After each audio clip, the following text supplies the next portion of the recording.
الذي ليس لصفته حد موجود ولا نعت ولا وقت معلوم ولا عمل ممدود بدل الحلائق بقدرته ونشر الرياح برحمته وبطل بصبوره ويتوالى العبد ثم الصلاة والسلام على نبينا رسول الله المنتشين وعلى طيبين الطاهرين المعصومين المنتجبين المظلومين الذي أذهب الله عنهم الرجس أهل البيت ويطهرهم تطهيرا.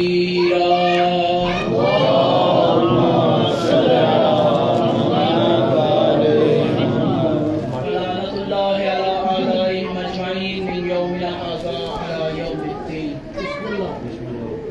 قال رسول الله صلى الله عليه وآله وسلم الحق مع علي وعلي مع الحق والصلوات. اللهم صل على محمد وآل محمد. نعرہ تکبیر، اللہ اکبر. اس طرح خالق کائنات کا نام بلند آواز سے جواب دے. نعرہ تکبیر، اللہ اکبر. نعرہ رسالت، یا رسول اللہ. نعرہ رسالت، یا رسول اللہ. نعرہ حیدری، نعرہ حیدری. حسینیت، حسینیت. یزیدیت، یزیدیت. بابا سے بلند تر صلوات.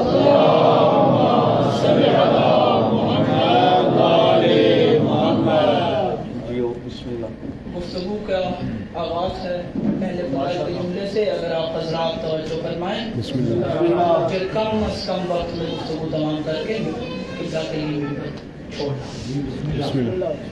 حمد ہے اس اللہ کی کہ جس نے ہمیں خلق کیا علی علی کرنے کے لیے.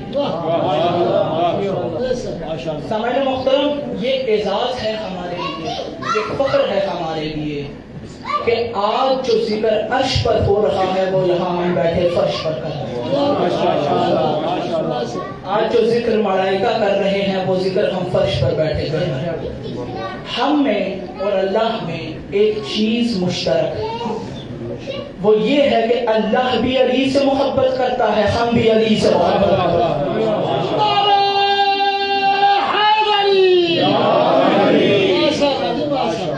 اور جیسے جیسے وقت آگے بڑھ رہا ہے، قیامت کی گھڑیاں قریب آتی جا رہی ہیں، ضروری ہے کہ ہر شخص اس بات کا اظہار کر دے کہ وہ کس سے محبت کرتا ہے.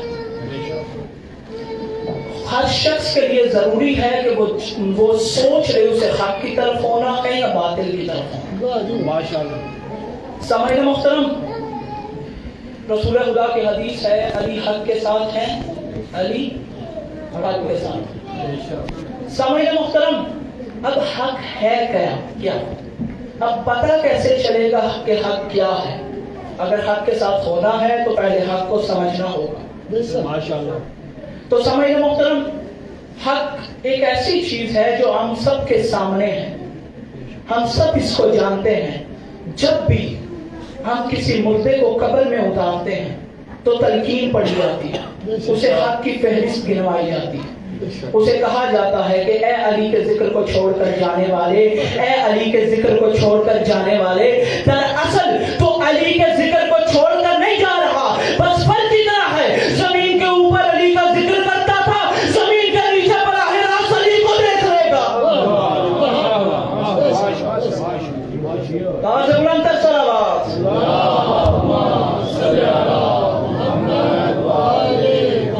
اسی لیے تو محسن نقوی نے کہا ہے، محسن میری لحد میں وہ منظر عجیب تھا جب میں نے خود علی سے کہا یا علی مدد. تو سامعین محترم، حق کی فہرست قرآن میں آئی، اور یہ وہ ایسی فہرست ہے جو زمین سے شروع ہو کر سریا تک، کعبہ قوسین تک جاتی ہے. تو اگر آپ حضرات آمادہ ہیں تو ذرا حق کی فہرست گن لیں، ذرا پتہ چلے گا حق کیا کیا ہے۔ میں نے قرآن سے پوچھا کہ قرآن بتاؤ مجھے حق کیا کیا ہے، تو اب قرآن نے مجھے حق کی فہرست گنوانا شروع کی۔ قرآن نے مجھ سے کہا کہ دنیا میں آنا حق ہے، دنیا سے جانا حق ہے، پورے صراط حق ہے، محشر بپا ہونا حق ہے، پورے صراط حق ہے، جنت حق ہے، جہنم حق ہے، منکر نکیر کا آنا حق ہے، منکر نکیر کے سوالات حق ہیں، یہ چرند حق ہیں، یہ پرند حق ہیں، یہ جنات حق ہیں، یہ جنات حق ہیں، یہ انسان حق ہیں۔ اب جب فہرست آگے پڑھی تو پتا چلا یہ عرش حق ہے، یہ کعبہ حسین حق ہے، یہ سریا حق ہے، یہ سدرۃ المنتہا حق ہے، اور ان کے علاوہ خود فرشتے بھی حق ہیں۔ اب جب فرشتے حق ہیں تو پھر جبرائیل بھی حق ہے، میکائیل بھی حق ہے، اسرائیل بھی حق ہے، اسرائیل بھی حق ہے۔ اس کے علاوہ قرآن نے کہا کہ انبیاء بھی حق ہیں۔ اب انبیاء بھی حق ہے تو پھر آدم بھی حق ہے، نوح بھی حق ہے، اسماعیل بھی حق ہے، یعقوب بھی حق ہے، ابراہیم بھی حق ہے، عیسیٰ بھی حق ہے، موسیٰ بھی حق ہے۔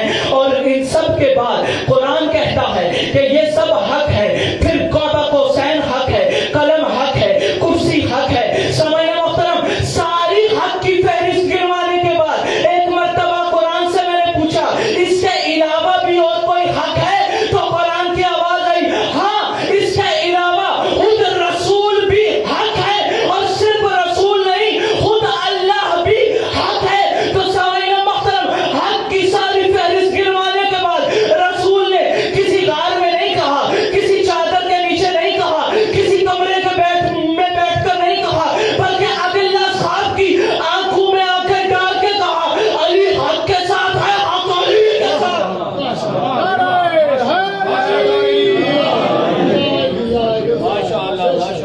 علی حق کے ساتھ، حق علی کے ساتھ۔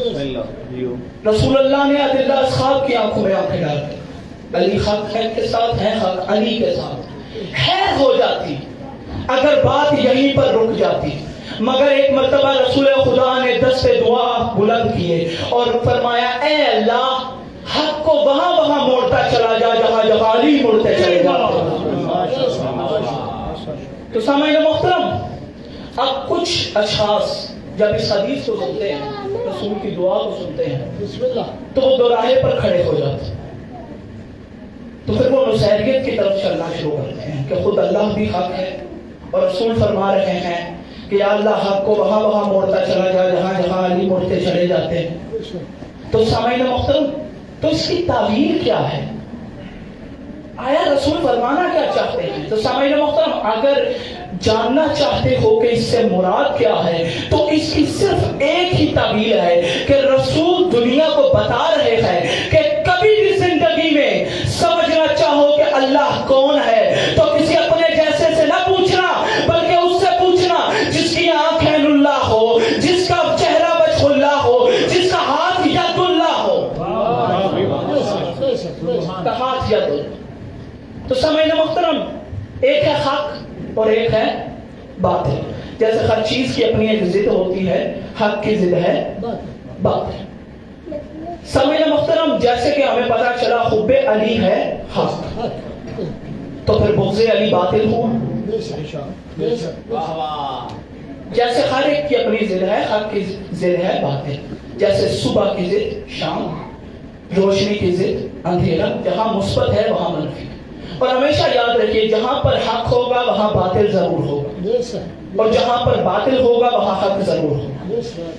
کبھی کبھی حق کو باطل کے ذریعے سے پہچانا جاتا ہے اور کبھی کبھی باطل کو حق کے ذریعے سے پہچانا جاتا ہے۔ سمجھ محترم، ایک شخص میرے مولا علی کی خدمت میں آیا، آ کے فرماتا ہے یا علی، انسان دنیا میں کتنا مجبور ہے اور کتنا خود مختار ہے۔ ماشاءاللہ۔ سوال، یا علی، انسان دنیا میں کتنا مجبور ہے اور کتنا خود مختار ہے؟ میرے امام نے فرمایا کہ یاد رکھو، جب سے یہ دنیا بنی ہے اور جب تک اس دنیا نے رہنا ہے، اس میں ہمیشہ حق اور باطل آپس میں ٹکراتے رہے۔ آج بھی حق و باطل کی جنگ چل رہی ہے۔ اگر آمادہ ہے تو بولیے۔ آج بھی آپ دنیا میں نکل کر دیکھیے، مسلمان اپنے کو حق پر سمجھتے ہیں، باقی سب کو باطل پر سمجھتے ہیں۔ اسی طرح عیسائی خود کو حق پر سمجھتے ہیں، غیر عیسائی کو باطل پر سمجھ رہے ہیں۔ یہودی خود کو تو حق پر سمجھتے ہیں، غیر یہودی کو باطل پر سمجھتے ہیں۔ تو اسی طرح ہر کوئی اپنے آپ کو حق پر جان کر کھڑا اور اپنے مخالف کو باطل سمجھے، تو آج بھی حق و باطل آپس میں ٹکرا رہے۔ میرے امام نے فرمایا کہ جب سے یہ دنیا بنی ہے اور جب تک اس دنیا کو رہنا ہے، اس میں ہمیشہ حق و باطل آپس میں ٹکراتے رہیں گے۔ اب میرے مولا مجبوری فرما رہے ہیں، میرے مولا فرماتے ہیں کہ انسان مجبور اتنا ہے کہ جب یہ دنیا میں آتا ہے، یہ چاہے یا نہ چاہے، اسے حق و باطل کے مارکے کا حصہ بننا پڑتا ہے۔ یہ چاہے یا نہ چاہے، اسے اس مارکے کا حصہ بننا پڑتا ہے۔ اب میرے مولا فرما رہے ہیں، اب خود مختاری یہ ہے کہ یہ انسان اتنا خود مختار ہے، چاہے تو حق کو پہچان کر فلاح پا جائے، چاہے تو باطل کے ساتھ مل کر فلاح ہو جائے۔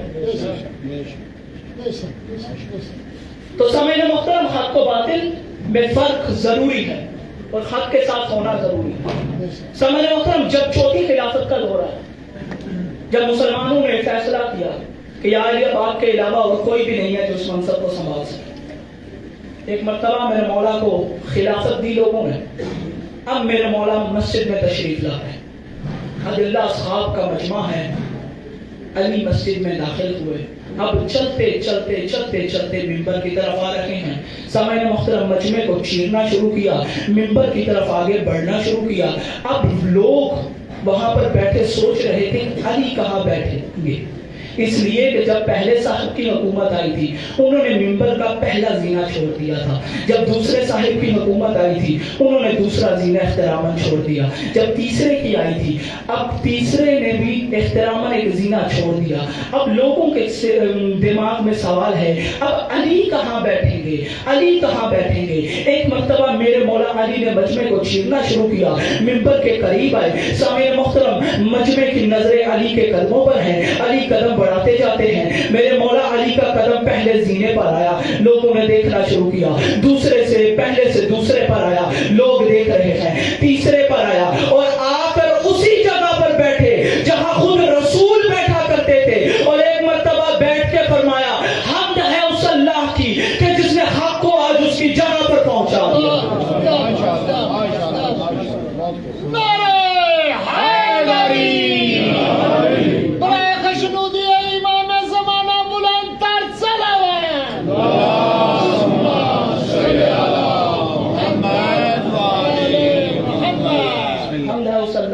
جس نے آج حق کو اس کی جگہ پر سامعین محترم، مجمع سے ایک شخص کھڑا ہوا، اس نے کہا یا علی جب پہلے صاحب آئے تھے انہوں نے احتراماً پہلا زینہ چھوڑ دیا تھا، جب دوسرے آئے تھے انہوں نے احتراماً دوسرا چھوڑ دیا، جب تیسرے آئے تھے انہوں نے احتراماً تیسرا چھوڑ دیا۔ یا علی آپ وہاں پر جا کر کیوں بیٹھے، آپ بھی احتراماً زینہ چھوڑ دیتے۔ ایک مرتبہ وجہ اللہ کے چہرے پر جلال آیا، میرے مولا جلال میں آ کے کہتے ہیں اور تم لکڑی کے ممبر کی بات کرتے ہو، میں علی وہ ہوں جس کے قدم دوش رسول پر آئے ہیں، میں علی وہ ہوں جس کے قدم دوش رسول پر۔ سامعین محترم، بس وقت کے دامن میں اتنی گنجائش نہیں ہے، مجھے بس چند جملے مسائل کی آپ کی خدمت میں، اس کے بعد میں قبلہ کے یہ ممبر چھوڑوں گا۔ زاداروں، بس ختم گفتگو۔ زاداروں، کربلا کا میدان، میرے مولا دشت کربلا میں بیٹھے، کمر جھکی ہوئی، آنکھوں کی بینائی جا چکی، ریت کربلا پر اپنی ہاتھ کی انگلی سے اپنی غربت کی لکیریں کھینچ رہے ہیں۔ جسے رونا ہے اس کے لیے جملہ کافی ہے۔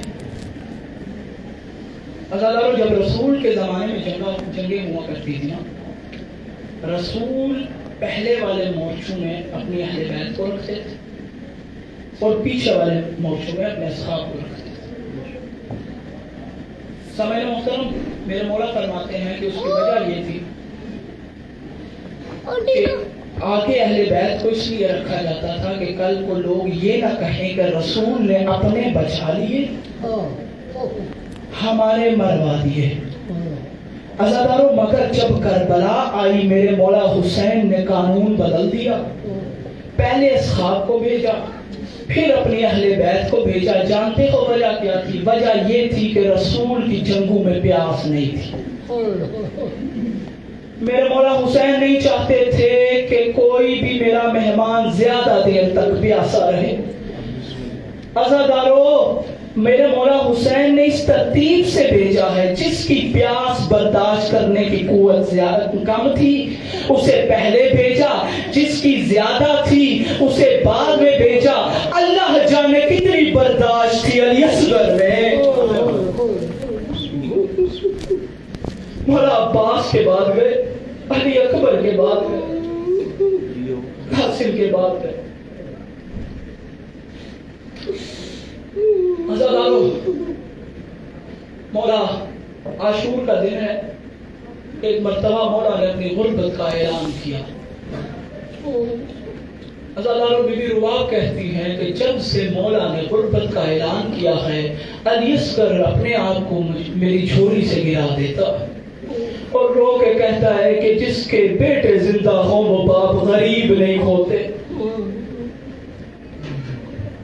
عزادارو، بس سارا مصائب چھوڑ. میرے مولا حسین نے علی اصغر کو لیا، آ گئے 9 لاکھ کے سامنے.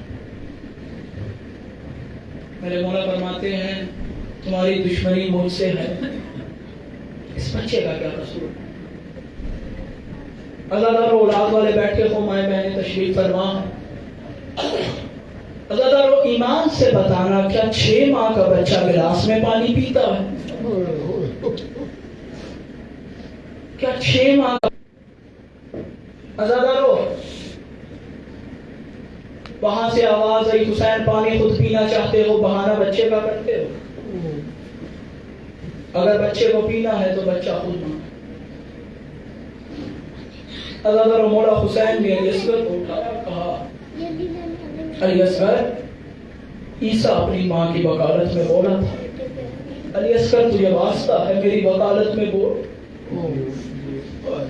عزادارو، کہنا تھا کہ علی اصغر نے کہا العطش العطش العطش. عزادارو، مقتل کے جملے ہیں. 9 لاکھ نے اپنے چہرے چھپا کے رونا شروع کیا.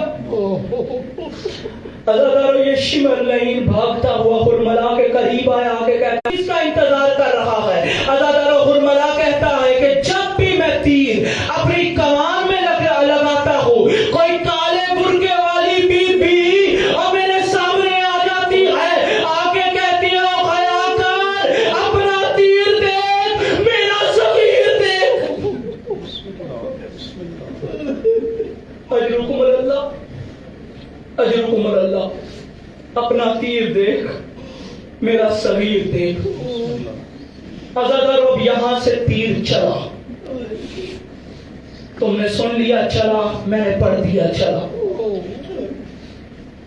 عزادارو، ایک مرتبہ جب تیر چلا نا، مولا عباس، علی اکبر، قاسم سب کو جنگ بنایا کرتے تھے کہ جنگ کیسے لڑنی، جنگ کا طریقہ سمجھایا کرتے تھے ٹیلے پر کھڑے ہو کر. عزادارو، علی اصغر جب تیر آتا ہوا دیکھا نا، علی اصغر کی ماں خیمے کے دروازے پر آئی. عزادارو، کہا علی اصغر بیٹا تھوڑا اوپر ہو جا، علی اصغر بیٹا تھوڑا نیچے ہو جا. علی اصغر کوشش کرنا کہ بابا کو تیر نہ لگے. عزادارو، اب تیر ایسا آیا کہ علی اصغر کو ایک کان سے دوسرے تک ذبح کیا. ایک مرتبہ تیر نے ذبح کیا، آواز آئی اماں اور مجھے معاف کر دینا، اور میری گردن چھوٹی ہے، ظالم کا تیر وزنی ہے. اماں مجھے معاف کر دینا، میری گردن چھوٹی، ظالم کا تیر وزنی. عزادارو، بس ختم گفتگو. مولا حسین نے علی اصغر کو دیکھا، مولا رو رو کے فرماتے علی اصغر تجھے یوں خیمے میں لے گیا نا، تجھے دیکھ کے تیری ماں مر جائے گی. علی اصغر مجھے تیر نکالنے تھے. عزادارو، دشت کربلا پر میرے مولا حسین نے علی اصغر کو رکھا. عزادارو اب تیر نکالنا چاہتے ہیں، جیسے کہ ہاتھ مولا حسین کا علی اصغر کے تیر پر آیا نا، اچانک کوئی دو ہاتھ علی اصغر کے سینے پر آئے۔ عزادارو میرے مولا رو کے پوچھتے ہیں کون ہے؟ آواز آئی حسین میں تیری ماں زہرا ہوں، حسین مجھے علی اصغر کا زخم دیکھ کے اپنی پسلیاں بھول گئی، حسین اور تیر آرام سے نکالنا، اور دادیوں کو پوتے بڑے پیارے ہوتے ہیں۔ اجرکم اللہ، اجرکم اللہ، دادیوں کو پوتے بڑے پیارے۔ عزادارو تیر نکل گیا، مولا حسین نے اصغر کو لیا، ایک جگہ مر گیا، اصغر تجھے یوں لے لیا تیری بہن مر جائے گی۔ عزادارو غریب حسین نے اپنے امامے سے پٹی نکالی، علی اصغر کے گلے پر باندھی، اب لے چلے ہیں خیموں کی طرف۔ جب خیموں کے قریب پہنچے نا، ایک 4 سال کی بچی عزادارو بہن کی آغوش میں علی اصغر کو دیا۔ ایک مرتبہ بی بی سکینہ کی نظر جب علی اصغر کے چہرے پر آئی، عزادارو رو کے کہتی ہے بابا کیا فرات کا پانی سرخ ہے؟ میرے علی اصغر کے منہ سے خون نکل رہا ہے۔ اجرکم اللہ، اجرکم اللہ۔ بس تھوڑی دیر کی زحمت ہو، گفتگو تمام۔ عزادارو جانتے ہو مولا حسین نے علی اصغر دفنایا نہیں، علی اصغر چھپایا۔ عزادارو یہ کہنا تھا کہ 200 گھڑ سواروں کا دستہ نکلا۔ عزادارو اب یہ حرام زادے گھوڑے دوڑاتے جاتے ہیں، زمین میں نیزے مارتے جاتے ہیں، گھوڑے دوڑاتے جاتے ہیں، نیزے مارتے جاتے ہیں۔ عزادارو ایک نیزہ اور زمین میں ایسا گیا اور پھر نیزہ نہ آیا، علی اصغر کو لیے اور زمین سے باہر آیا۔ ادھر بی بی رباب خیمے کے دروازے پہ آئی اور رو رو کے کہتی ہے اور میرا علی اصغر، اور کوئی تو بچاؤ۔ وسيعلم الذين ظلموا أيام القلب القلم إن لله وإنا إليه راجعون۔